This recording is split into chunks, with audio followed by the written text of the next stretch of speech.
انتہائی قابل صد احترام محترم حاضرین مجلس اور ډیرو درنو خوږو غیرتمندو مسلمانانو ورونو د قرآن عظیم الشان یو آیت کریمه مې ستاسو وړاندې تلاوت کو چې په دغه کې آیت کریمه کې الله رب کائنات زمونږ ستاسو د عقیدې محور ذکر کوي. لکه عام طور سره په دې دنیا کې چې کوم اعمال د انسانانو دي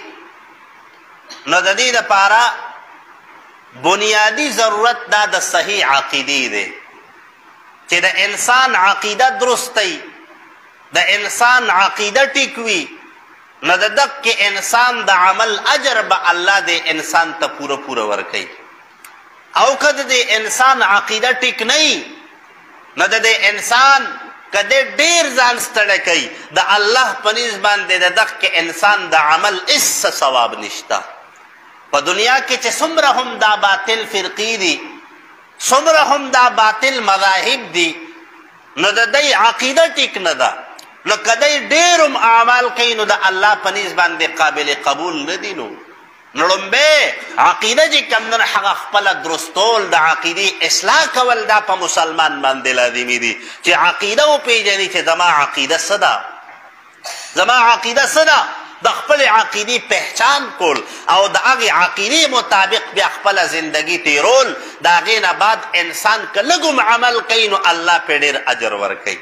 لږ هم عمل کوي الله پرې ډېر اجر ورکوي خو په شرط د دې چې عقیده ټیک وي عقیده ټیک وي نو د عقیدې اصلاح چې کوم ده هغه ضروري ده. د مسلمان بنیادي عقیده چې کوم ده هغه دا د توحید عقیده ده د الله د وحدانیت منل. دویمه په عقایدو کې چې کومه ضروري عقیده ده د مسلمان دپاره هغه رسالت د انبیاو منل. د انبیاو چې څومره هم انبیا الله را لیږلي دي د هغې نبوت او رسالت منل خو خاص کر د پیغمبر علیه صلات والسلام دپاره چې کوم الله هغه خاص مقام ورکړی دی منصب د ختم نبوت په هغې باندې عقیده ساتل دا د مسلمان د عقیدې یو بنیادي جز دی. مسلمان به دا خبره ذهن کې کینی چې زما پیغمبر اخرنی پیغمبر دی زما د پیغمبر نه رستو به بل پیغمبر دنیا ته نه راځي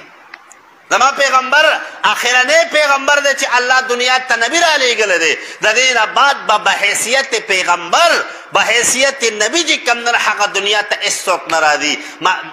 بس صرف او صرف نبی آخر الزمان زمونږ ستاسو محبوب پیغمبر احمد مجتبی محمد مصطفی شفیع المذنبین خاتم النبیین صلی الله علیه وسلم هغه چې کوم ده هغه نه بعد بل پیغمبر دنیا ته نه راځي. دا زمونږ عقیده ده او چې د کم مسلمان په زړه کې د دغه عقیدې متعلق شک پیدا شه که نه بس دغه انسان